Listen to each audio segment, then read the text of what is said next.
Hey, everybody, this is Chris and Cathy from PetAbility Podcast. We wanted to take a minute to thank you all for tuning in. We appreciate every listener and are grateful for this platform. Please help us share our vision by subscribing to PetAbility Podcast through your favorite streaming app. Subscribe to our YouTube channel at PetAbility Podcast and share our content on social media. You can also support the show by making a donation.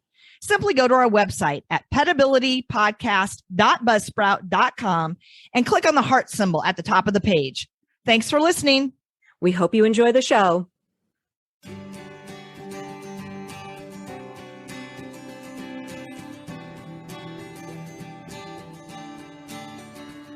Welcome to PetAbility. I'm your host, Cathy Simons. And I'm your host, Chris Cranston. Our podcast provides interviews and information to help your pets live their best lives. Hey, Cathy, what's up? Hey, Chris, how are you doing? Doing well. Anything new on your end? Oh, geez, Chris, I have something new going on. Do tell. I'm making a wheelchair for a duck. A duck? A duck. And she's a fantastic duck. She's wonderful. But she needs to get upright, she needs to get off her breastbone and stand and walk a little bit better. So I'm hoping that this is going to give her the mobility that she needs while she's recovering. But truth be told, I have not made a wheelchair for a duck, but you're not going to don't think many people have, Cathy. Well, I don't think you're not going to believe this, Chris. What? You can actually Google it, and there are YouTube videos. Like, I think officially we have now seen everything. Like, you can officially find anything you need on YouTube because I found how to make a wheelchair for a duck on YouTube. So officially we have tapped out. We have now know everything there is to know. Fantastic. So I'll keep you posted. What is this duck's name? Her name is Janet Quaxon. Miss Janet. Can you ask Janet? Janet is an odd name for a duck. That's interesting. It's Janet Quaxon, Miss Quaxon, if you're nasty. Oh, it's a play on Janet Jackson. Yes. Got it. Janet Took me a minute. Janet Quaxon, who, by the way, I think is not a girl, but she doesn't care. It's the walking is much more concerning than the identity. Yeah. Okay. Yeah. It just keeps getting more interesting. It's getting more interesting. Yeah. So I'm glad to see your face today. I have an interesting topic I think that we should discuss because I was thinking about this in the car the other day. I'm not sure what sparked it, but I was thinking, do people have first aid kits for their dogs in their homes and in their cars? And do they know what to put in those first aid kits? And I thought, we got to tell them. Yeah. Got to tell them.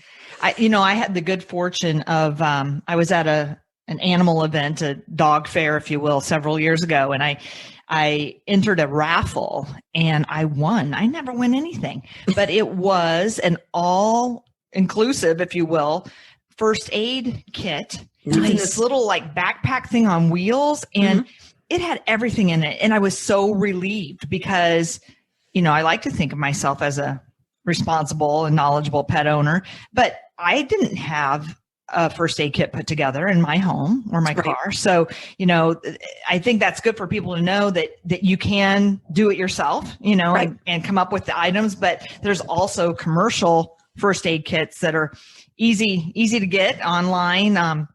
When I looked at, they're anywhere from like $15 to, upwards of $70, $75, depending on the items that are in them and so forth. But yeah. I think just really important to have. I know. And it's such a simple thing. And I think that the other thing that you had mentioned to me the other day that I think it's important to mention to our listeners is that what we're going to talk about is actually the first aid kit.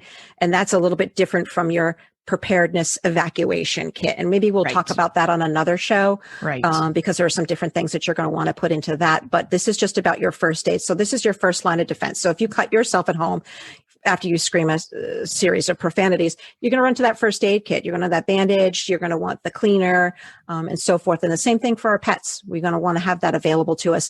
And it's also important, we're going to talk about is, what to keep it in, but also that everybody in the household should know where that first aid kit is, right? Everybody should know. Yeah. Yeah. Cause when your pet injures themselves, it's never at that opportune time. I Yeah, it's the middle of the night. Yeah, I'd run around with a chicken.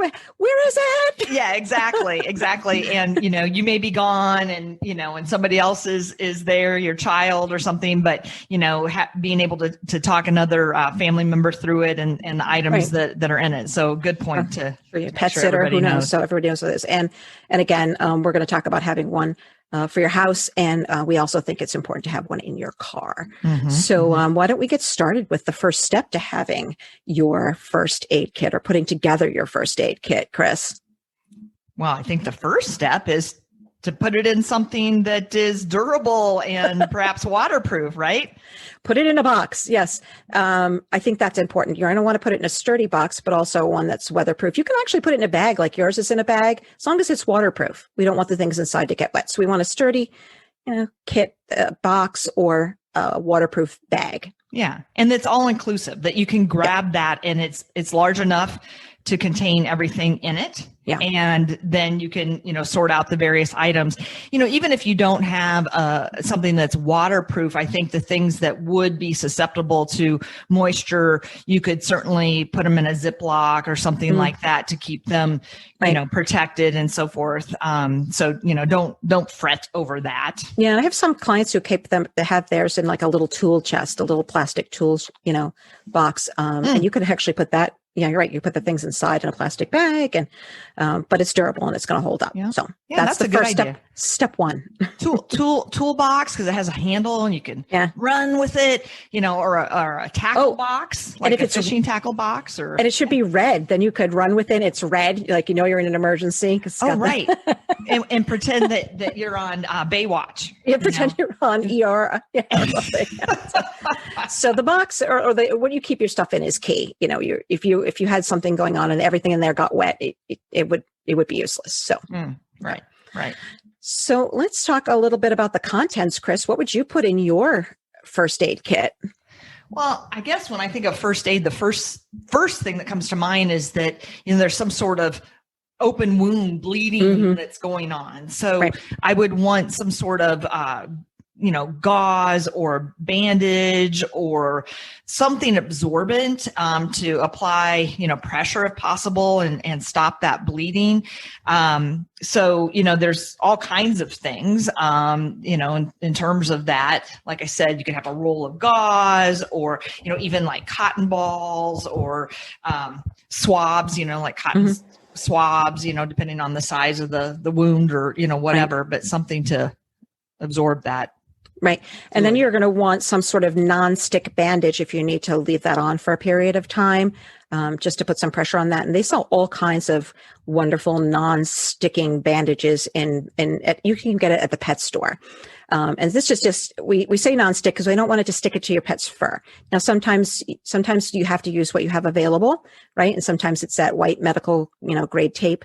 But if you have access to building your own first aid kit, I'd get the non-stick bandage. And then you could use that as a Band-Aid if your dog cut himself or cut herself. Just be careful with those non-stick bandages because they can form to themselves and they can be put on, it can get kind of tight. So you want to make sure that it's not too snug when you use those non-stick bandages. So I think of vet wraps is what I think of. Right. And in the human world, it's called Coban. And you mentioned that you can get this at the pet store, but I'm actually thinking like any pharmacy. Oh, probably, yeah. Or drugstore. Yeah. I've actually bought that stuff there because it's the same. The human version Coban is the same as vet. What? wrap. Get out. Yes. Did you copy us?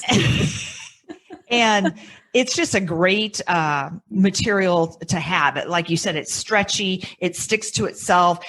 It's not going to necessarily stick to you, so if you're fumbling around with some sort of adhesive tape, then it can get twisted and, it always sticks where you don't want it to and never sticks where you want it to. Then if you stick it to the hair and you have to pull it off later, it's the worst. Yeah. It's the worst. Yeah. So, all right. So we've got some gauze and we've got some cotton balls and we've got our non-stick bandages to use as wraps in case our dogs get injured. How about that wound cleaner? I mean, we're going to want to clean that wound first if we have a wound. And, I think that we had talked about this earlier, that I think one of the go-to things, like when I was a kid, hydrogen peroxide. Get the hydrogen peroxide. But we actually steer away from the hydrogen peroxide. There's actually several products on the market that are wipes or sprays with I looked on the AKC website, and they recommend a product called Vetricin. And that's one of the things you can use for a wound cleaner safely for pets, a wound cleaner. I've seen those too in the various pet stores. There is actually a first aid aisle or an area in most pet stores, and they have a number of different solutions and things that are effective in cleaning wounds and that aren't going to be stingy, So I learned that the reason not to use hydrogen peroxide, which, like you, Cathy, my mom dumped hydrogen peroxide on every thing that I got, whether it was a sliver, a cut, and you knew it was working. If it fizzed, you knew it was working. Right? Yeah, that's right. And I learned when I was working at a large specialty hospital, and the rehab department was next to dermatology, and the dermatologist said that hydrogen peroxide actually inhibits wound healing. And many people don't know that. Yeah, right. And so she said the only reason you use hydrogen peroxide is it's a great blood cleaner. So if, again, it's an open wound and blood got on, your pet's fur, it always looks horrible, especially if you have a light colored dog. Yeah. A white dog with a little blood looks awful. But it's great because you can dump it on there and it just takes that blood right out. That is what is now in our laundry products, like OxiClean. It's hydrogen peroxide that takes out those biological stains and such, like blood. Gotcha. So it's good for cleaning off that blood after, you've bandaged up your wound and cleaned it and get that excessive sort of dried off. Other areas. Yeah, other areas. But we're going to want to stick to, to Vetricin for like the wound cleaning itself. Yes. And then alcohol, rubbing alcohol really stings. So stingy. Do not use that. Your animal will freak out. Stingy. And then the other thing we could do, and we're talking about wounds, but we also, one of the other things that happens to people, and it's always on a weekend or a night or a holiday or Christmas, right? Where, they break a toenail or they've cut their toenail too short, and so having that quick stop powder that they can also get at the the pet store. That's great. You could pack that right on there and stop the bleeding and then call your vet and see what you should do. But in the short term, you can get that bleeding to stop. And it's scary because if you cut that nail too short and it bleeds and they start walking around, it's bleeding and it's just everywhere. So that quick stop powder in your emergency kit is a good idea too. Yeah. And I think Quick Stop is a brand name. It's actually Styptic powder. Styptic powder. Yes. Yeah. Right. So again, there's various brands. I think Quick Stop is the most, popular, if you will. But what if you don't have styptic powder? What can people use instead? You can use cornstarch. You can use a little cornstarch and pack it on there on that nail to see if you can get it to stop bleeding.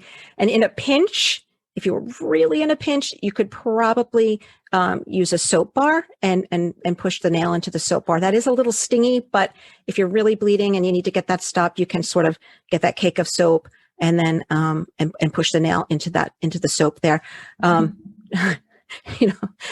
I try to say, if you have non-fragrant soap, better, but I don't know. If you're in an emergency and you have Irish Spring, then I guess you use what you have. But those non-scented soap bars are good for putting that nail in there and getting it to stop if you need it. I actually had to do that fairly recently with our cat Midge. I accidentally cut it too short. I knew she was going to take off through the house, her nail. And so I always trimmed her nails in the bathroom. Anyway, and so when it was bleeding, I just ran to the shower, grabbed that bar of soap and, just kind of ran her nail over the bar of soap and it did stop it. It stopped it. So in a pinch, she seemed fine with it. Yeah. In a pinch, you could use that soap, a bar of soap, not your liquid soap, because that's not going to do it. A bar of soap. I wanted to mention too, so these styptic powders in various forms are great, for small wounds, like you said, think of nails and things like that, but also small cuts and especially like a cut on the tail. So if your dog has a little nick on the tip of their tail, by gosh, they wag that thing and it's just like it sprayed the house like a crime scene. Murder! Crime scene. So, getting that to stop. And oftentimes a bandage won't stay on the tail because again, when they're wagging it just, the tail is tapered and it slips right off. So, using some sort of, styptic, substance to stop that. The other advantage of using the styptic powder over cornstarch is it does have a little bit of a kind of a numbing agent in it, as I understand. So not only does it stop the bleeding, but it makes it feel better pretty immediately. Yeah. We also have had really good success with, if people use herbs and so forth with their dogs, with a product called Yunnan Bayao, and it's really good for stopping bleeding. And you can pack that onto your dog's tail. You could do it in a bleeding nail, and it's very, very effective. It's very effective. So I think any of those would be great to have those in your kit, something to stop that bleeding or to slow down that bleeding. Let's talk a little bit about that, because our mutual friend did prescribe that for a friend of mine whose dog had a bleeding issue. Yeah. And she told me she did a little bit of research on it. How do you pronounce it again? Yunnan Bayao. Yes. So it comes from Asia. Yep. And it was used extensively, I believe, in the Vietnam War. Oh.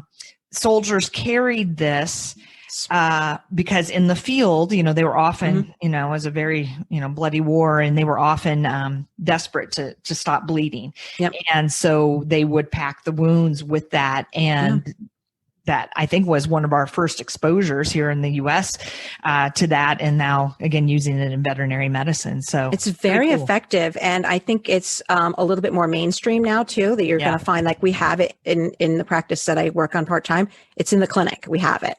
So that's an interesting thing. You could also put that in your kit for stopping bleeding. I guess I would also, we talked about the bandage and stuff, but you're going to need a nice pair of scissors to cut that bandage also. Right. So exactly what happens after then you're stuck bleeding. Now we need to take it off. And it's difficult to rip those nonstick bandages. It's difficult to rip them with your hands, not like a piece of tape. It's a little difficult. I would suggest getting a pair of bandage scissors. They don't have to be expensive. You can get yourself a cheap pair of bandage scissors, but they have a little spoon-like thing on the end of the bandage scissors, so that you're actually not making sure you're not going to cut the animal itself. It's going to slide up underneath that bandage, and then you can cut through the tape or through the bandage. So if you have to take it off, you're not going to cut your animal, or if you need to cut it just to make it so that you can wrap it around their leg, you can cut it with a pair of bandage scissors. And then you don't have to have an expensive pair of bandage scissors. I only have them because I'm a technician and I want to be fancy. You can get a good pair of bandage scissors that are not expensive. Yes. And that was one of the first things I purchased when I started my mobile practice. And not only do they have that blunt end, which is really important, because you don't want to use any sharp scissors near your pet, because again, if they're in pain or suspicious of what you're doing, they're going to move suddenly. They could even turn their head quickly towards you, and you could end up, poking them in the eye. That would be horrible. Boy. Yeah. So, but in addition to that blunt end, they're also shaped a little bit differently, so that they're kind of flat on one side. And like you were saying, you can slip that under the bandage, run parallel to the body part, whether it's a limb or, along the trunk or what have you. So there's a flat side to those scissors that make it just really slick. And sometimes these little investments just are, worth their weight in gold. So they really are, because you don't want to take a regular pair of scissors that you're using to cut open your mail or whatever to cut a bandage, because you could injure your dog very easily, accidentally, but very easily with a pair of regular scissors. So, so those bandage scissors are worth the investment to put into your first aid kit. How about thermometers? How about taking your dog's temperature? What do you think about that? Well, I think it's very important. It gives you a lot of information, but I'd say most pet owners aren't real comfortable with it, but it's easy. It's easy peasy. It really is easy peasy. And now they have the digital thermometers, so you don't have to hold them in as long as you did when we had the old school mercury. Where, Cathy? We're gonna go ahead and put that thermometer right in the bum. Yep. A rectal thermometer. And it's actually one of the best ways to get an indication of what your dog's temperature is to use the rectal thermometer. But the digital ones are safe. They don't have mercury, and they don't take nearly as long as you used to have to hold that other one in for, I don't remember, 2 minutes or so. Do you know how long it is when you have to hold a thermometer in a cat's butt for 2 minutes? It's a lifetime. But it is. But they have these digital thermometers now that I think are accurate. They're safer to use, and they don't take nearly as long that you have to hold it in there as it did in the old school days. So. Yeah, I was actually happened to be looking when I was waiting in line to pick up a prescription for myself, and they have all kinds of thermometers. Mm-hmm. Yep. And I think some are as quick as like 10 seconds, right. Maybe even less than that. And they have flexible tips. Right. So that is obviously more comfortable. And I think that sometimes people worry that, it's not going to go in easily. And certainly the smaller the animal, you may want to use a lubricant, but it's not absolutely necessary. So again, if the situation is dire, which I don't know if taking temperature would ever be, dire. It could be heat stroke, it could be maybe. Sure. Yeah. But it's certainly smaller. What's going in is certainly a whole lot smaller than what comes out of there. Exactly. And in the old days with those mercury thermometers, you were always worried if you had an animal that was struggling that they could actually break off. Yeah, that's horrible. And this isn't going to happen. Exactly. And mercury. So that's not going to happen with the digital. It's got a nice flexible tip. It's comfortable. If you have to, you can use just a little bit of Vaseline. If you don't have it available to you, it's still okay. Yep.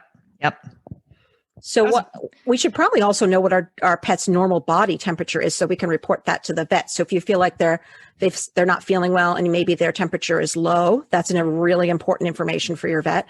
Or if they've been out and they don't feel good and maybe you feel like they're overheating, that's also really important information for us when you call and say, hey, something's going on. I think that's an excellent point because pet temperatures actually have a bit of a range of about 2 degrees, and they run higher than we do. So I think it's like 100.5 to 102.5 is considered normal. But to your point, knowing what your pet's temperature is critical because I know I run low. Yep. And so if I have a temperature of like 99, that's a couple, degrees higher than I normally run. And I feel like crap, but somebody else, that could be their normal 99, right. So. And take into account what your dog's doing. Like if your dog is sitting out sunbathing and you take his temp and it's 102.5. Yeah. Okay. Right.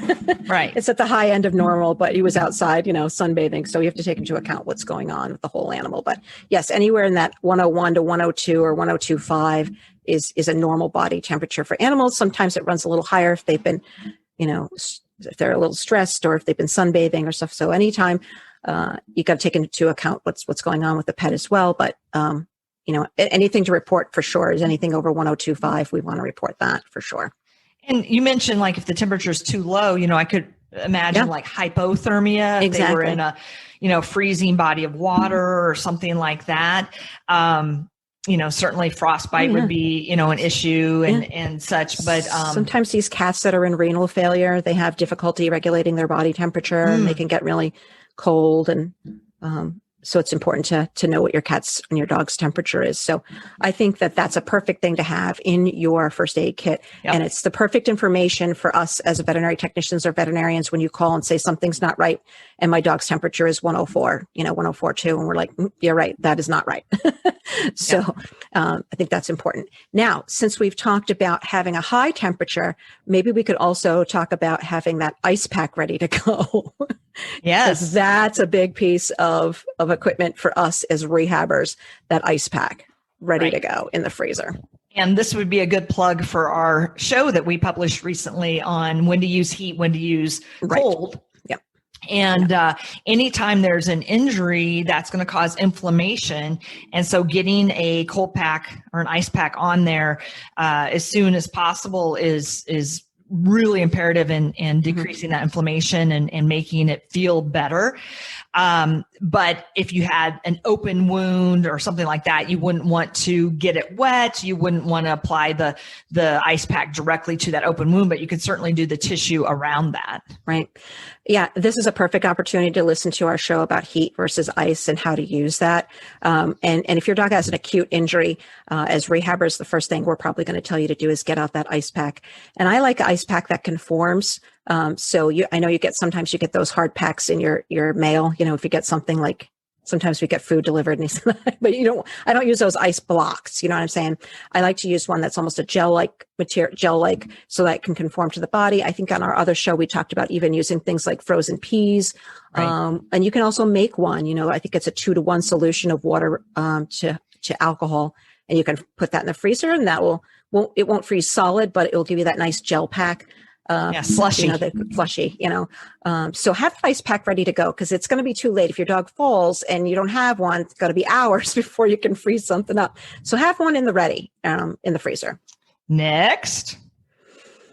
I would say, I'm going to say what's next for me, because I like the dogs and cat eyeballs. I think for me, I'm going to go right to the saline eye wash. And you could get that just about anywhere, but I usually get mine from the vet. Because if my dog gets something in his eye, if your dog gets something in their eye that's penetrated the eye or is actually stuck in the eye, then of course you don't want to do anything. You want to get to the emergency room really quickly. But let's say your dog just gets something in its eye, grass, who knows, some kind of material or foreign material that's causing them to be irritated. You can just get that saline flush out and flush it out and clean it. And having sterile saline available to flush wounds of any type is also great, because again, this is something that is sterile, can help clean debris, dirt, all that crud that may be in a wound. If they, had some sort of road rash, fell in the woods, that sort of thing. So, and again, readily available, all this stuff can be found, you mentioned the vet, but again, I think your local pharmacy and certainly online.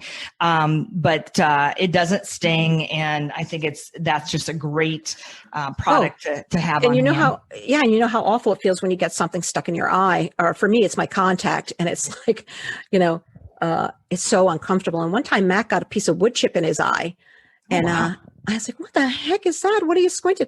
Got out the say tiny little piece of wood chip. Who knows what he was doing? He was tunneling, I guess. I don't know. But just got out that saline eye wash and just flushed it right out, and it was done. So, Cathy, let me ask you this. Is there a difference between saline eye wash and just sterile saline?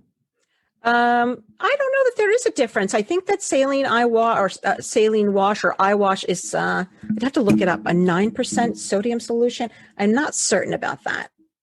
I always call it ophthalmic, but you can get saline in a large bottle, right? Or you can get it in a little squirt bottle. And I use the little squirt bottle because I'm going to go to the eye rather than I'm not going to flush it with a big bottle of saline. Right, I'm going to get a little, like the bottles that your nasal spray comes in. It looks just like that. Okay. Yeah. See, and I was thinking, if you had a syringe without a needle, so just the plastic syringe part, and they come in various sizes, and that's always great too, because like you said, oftentimes you want a little bit of force behind that to push that debris out, whether it's a wound or their eye, so having a stream and being able to effectively, kind of get in there. So whether it's the smaller bottle like you're suggesting or having the larger bottle and using a syringe, I think would, as long as it doesn't have a needle on, you could use, you could do both. And speaking of debris, having some tweezers available for anything like slivers. You could get glass slivers, you could get splinters. And with the tweezers, I always say, I get myself I have a little flashlight because I know I'm not going to be able to see it. And I have a little magnifying glass too. So I can look, so I can see, mostly because I don't see that well, but sometimes these things are very small, that get in the paw pads or between the toes. And so having a little bit of light and a little, maybe a little magnifying glass to be able to look and see really closely, what does that thing look like? Yeah. I think having the flashlight is a brilliant tool to have in there. And then, maybe you put on your calendar to kind of go through your first aid kit, on an annual basis or whatever, change the batteries out on your flashlight, make sure it works, make sure none of your products have expired, that sort of thing. Right. And you mentioned the magnifying glass. I know I wear cheaters all the time. I can't see anything close up without having my reading glasses on. So whether it's a magnifying glass or, a pair of cheaters in there that you can see see up close when needed. I think that because I'm always running around trying to find my glasses. They're never where I need them. And they're never where I need them, right? So having them right there in the kit is brilliant. Yeah. The other thing I think that owners should consider is having a basket muzzle available for your dog. I don't know that they make them for cats, but they do make specific cat ones. And, this isn't a statement of me thinking that your dog or your cat is bad. It's a statement that whatever I'm going to do to provide aid to that animal may very well elicit a response because it's painful or because they're frightened. And under normal circumstances, I think most cats and dogs don't try to bite me. That's been my experiences in my career. But to have that basket muzzle will prevent you from getting injured. But also the basket muzzle versus some of the other muzzles aren't too bad. It's open, right? Your dog can open their mouth. They can pant. They can stick their tongue out. It's not completely closed in, so it's not completely restrictive, but enough that you won't get hurt. Or if you had to transport your pet because they've been, who knows, maybe they got hit by a car, or maybe something bad happened and you have to transport them. So again, this isn't a statement, we don't muzzle your dog because they're bad. We muzzle your dog because we're bad. Yeah. Because your dog has probably told us or you in several ways that they don't want you to look at that. They'll give you the whale eye. They'll put their ears down. They'll run away. And so maybe as a last resort, that they would maybe use their teeth to say, I don't like this and it's painful what you're doing. And under normal circumstances, they wouldn't do that. But in this circumstance where they're injured, they may because they're frightened and it's painful. Yeah, of course. Yeah. And I'm glad you emphasized the basket muzzle. Like you said, there are many advantages to that. It's also a little bit easier to put on than some other muzzles because it's larger and goes, over their whole muzzle with some room to spare. And the importance of panting. So when they're hurting or stressed, they're going to be panting. That's a natural response. And they need to do that. They need to get that oxygen exchange and maybe cool their temperature, whatever the case is. And it gives you the opportunity, like you said, to see in their mouth, to check maybe, from a distance, like their color, is their tongue turning pale? Is it purple?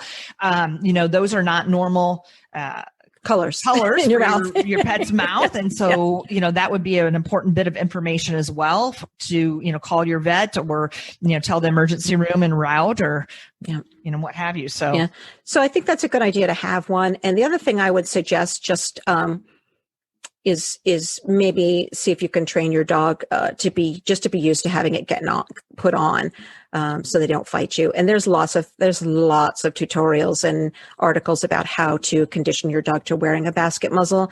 And I think you and I always talk about making it a positive experience. And I usually try to get dogs to put their nose in on their own. Sometimes I'll put peanut butter at the end of it and they'll stick their nose in and then I do it one step at a time. I'll put it on, take it off, put it on, take it off. And then one time I'll put it on and put the strap on and then I'll take it off. So, so that they're not stressed. If it happens, this is a normal event, it's not an unusual event and you won't be fighting them. So, something to consider, Yeah. We always talk about getting their buy-in and taking that time to train them is definitely worth it. It doesn't have to be a stressful event. It can be an okay event. It could be a normal event. Like this is just what we do, So what if you had to transport them though? We talked about that. We put the basket muzzle on, but what if we had to move them? Well, I think there's a couple things, making like kind of a stretcher out of a towel or blanket, right? If they're kind of flat out. But if they're flailing around, of course, we don't want them to hurt themselves or us in that panicked situation. So gently swaddling them in a towel or blanket to, kind of keep their limbs tucked as comfortably as possible. And if they're in shock, keeping that body temperature as it should be, because we always do that with people that are in shock, right? You cover them with a blanket, raise their legs. For cats, a nice thing to use is like a pillowcase because again, perfect. You can slip them right in that pillowcase, vertically, works really well sometimes and their head can be out, but again, those legs aren't, flailing and scratching you and so forth. Right. I think it's a good idea to have something like that available. And then they do make portable stretchers in different sizes. I think you can get them on Amazon, and they're just made out of, I think, neoprene with like sheepskin handles. So you can get them available. You'd need help. You probably, if you had a bigger dog, you're going to need more than one person to help you, but they are available. If you're a cat owner, having this emergency kit, this first aid kit, I should say, within your cat's carrier.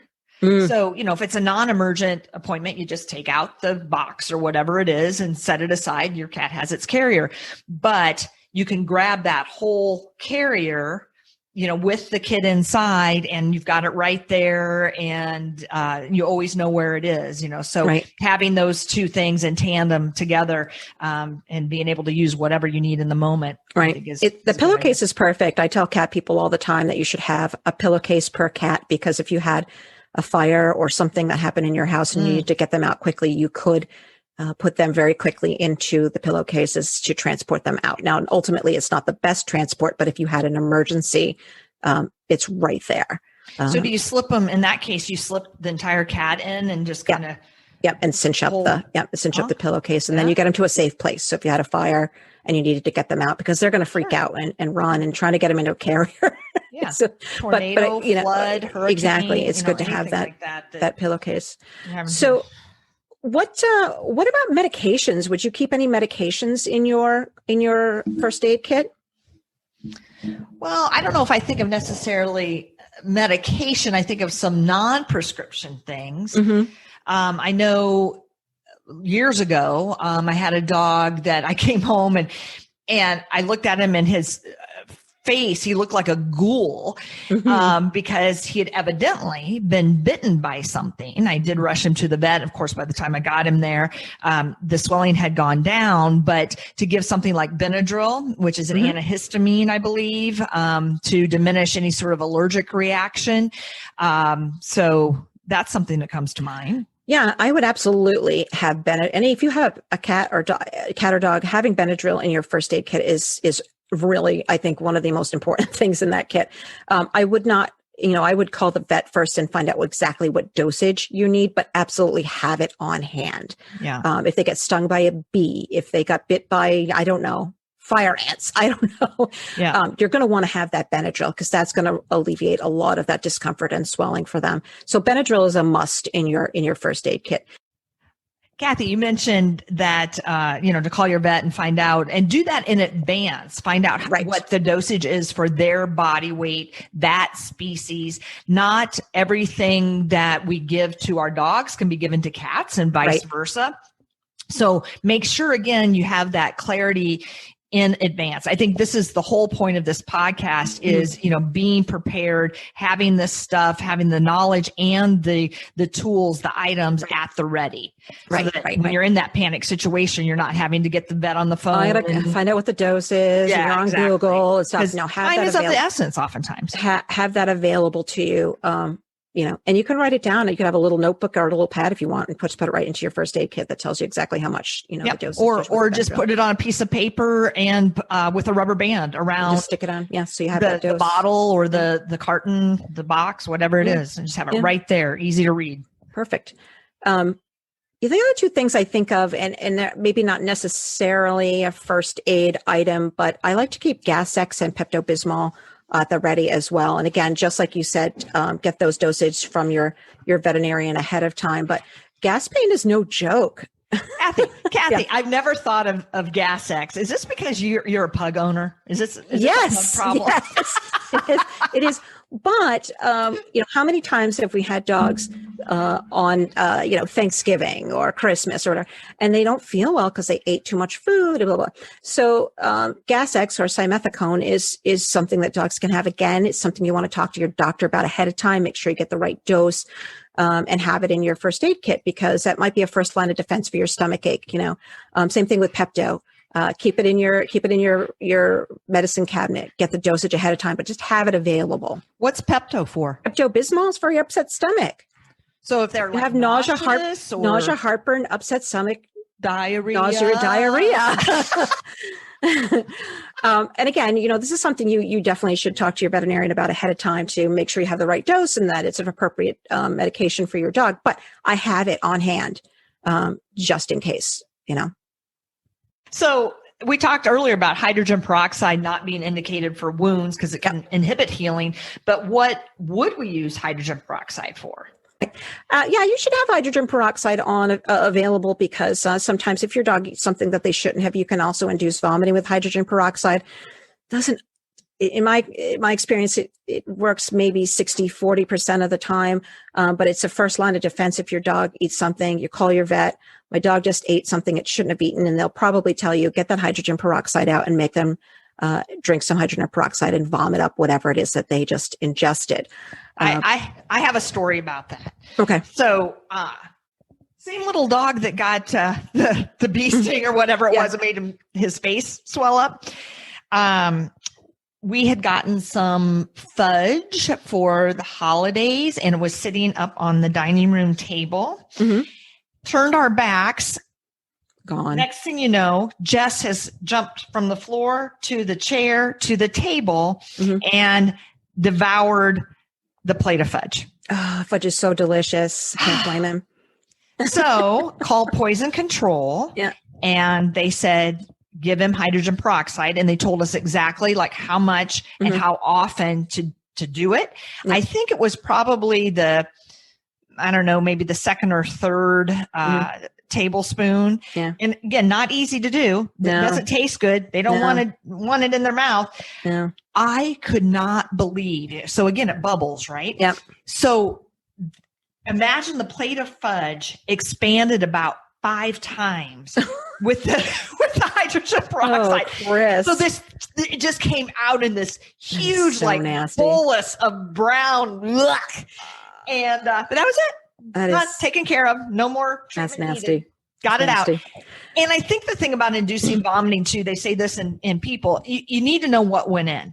Yeah. So, chocolate going down, of course, it's, we all know that chocolate is poisonous, if you will, to our dogs, but it's not caustic. So coming back up is not going to hurt them or irritate them. But if they ate something like Drano, yeah. And, it burns, it interacts with the mucous membranes and the tissues. So you do not want to bring that back up and have it go through that system twice. It can cause ulcerations and so forth.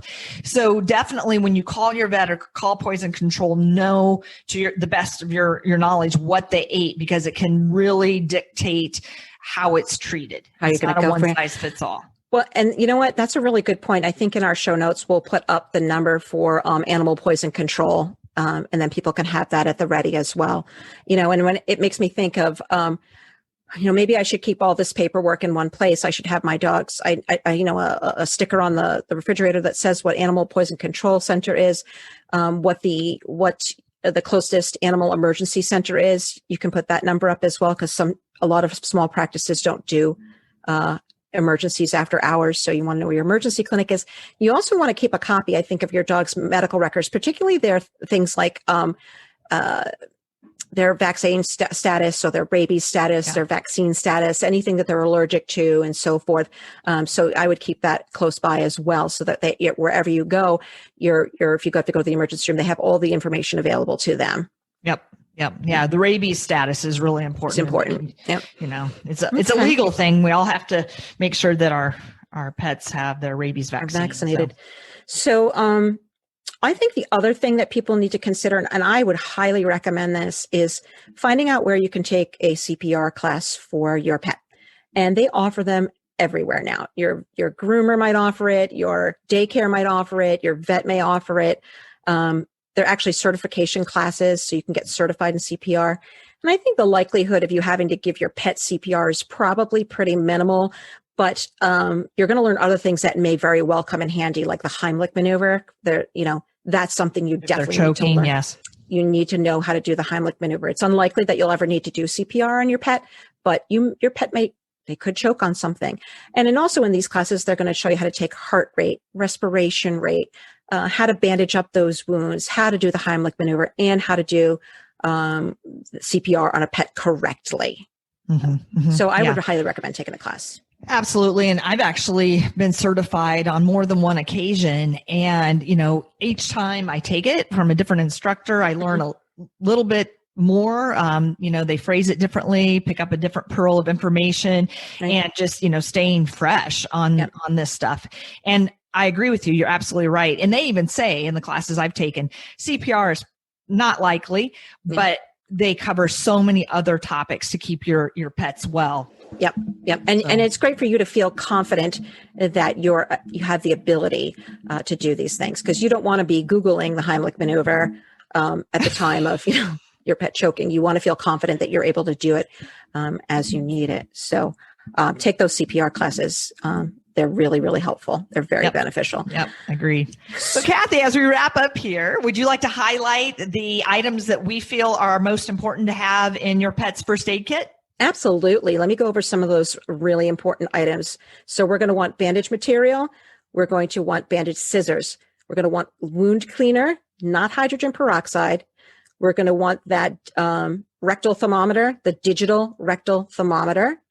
We're going to want to have an ice pack in the freezer ready to go. Tweezers.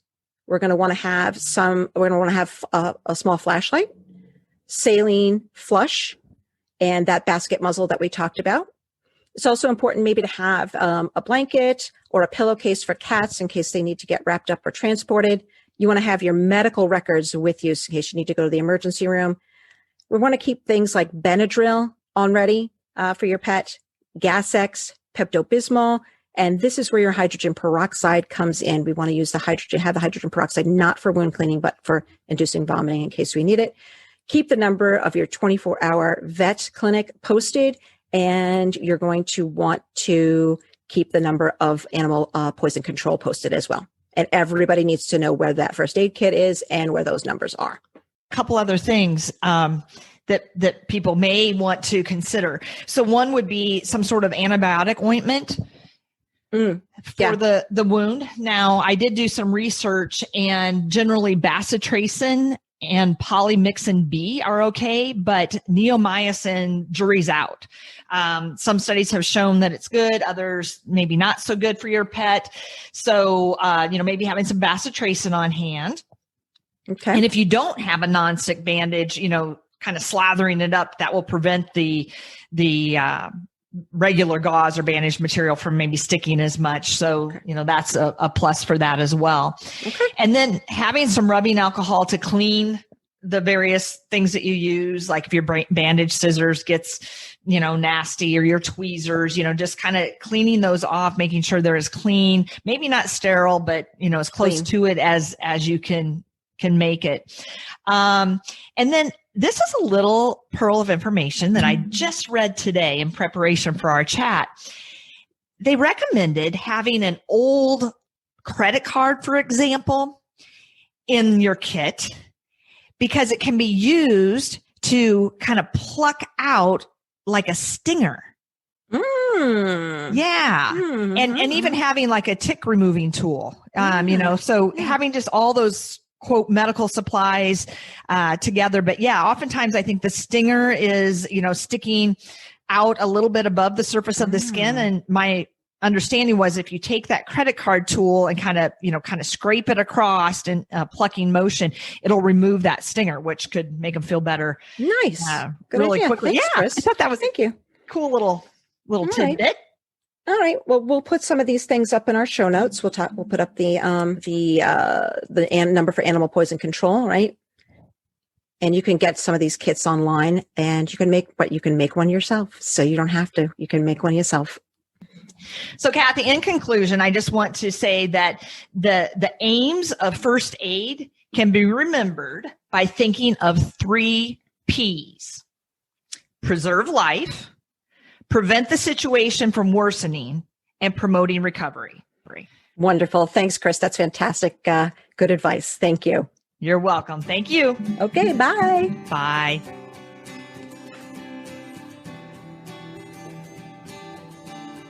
Thank you for joining us. We hope you enjoyed our show. Follow us on Facebook or on Instagram at PetAbility Podcast. For more information about Cathy's books and living with blind dogs, please go to enableyourpet.com. Thank you, and please tune in next time.